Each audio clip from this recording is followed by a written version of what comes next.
বন্ধুরা, শুরু করছি সিংহ রাশির বাৎসরিক রাশিফল 2025 সনটি কেমন যাবে। তো সিংহ রাশির জাতক জাতিকাদের জন্য তাদের সিংহ রাশি থেকে দ্বিতীয় ঘরে কেতু অবস্থান করছে, যা কিছুটা অশুভ ফল আনয়ন করায়। চতুর্থে বুধ প্রচুর অর্থ লাভ করায়। পঞ্চমে রবি অশুভ, তা যা ফল নির্দেশ করছে তা বলছে দীনতা।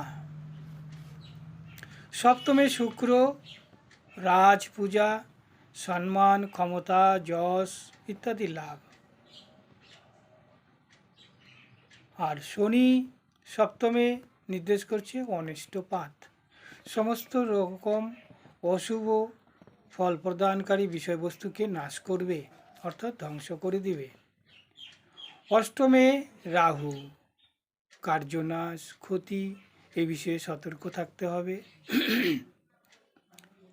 দশমে দেবগুরু বৃহস্পতি, তাকে নির্দেশ করে প্রণয় ভঙ্গ, ভালো ভালো সম্পর্কগুলি নষ্ট হয়ে যেতে পারে, এ বিষয়ে সতর্ক থাকতে হবে। কথাবার্তায় সংযম রক্ষা করতে হবে। দ্বাদশে মঙ্গল, তাকে নির্দেশ করে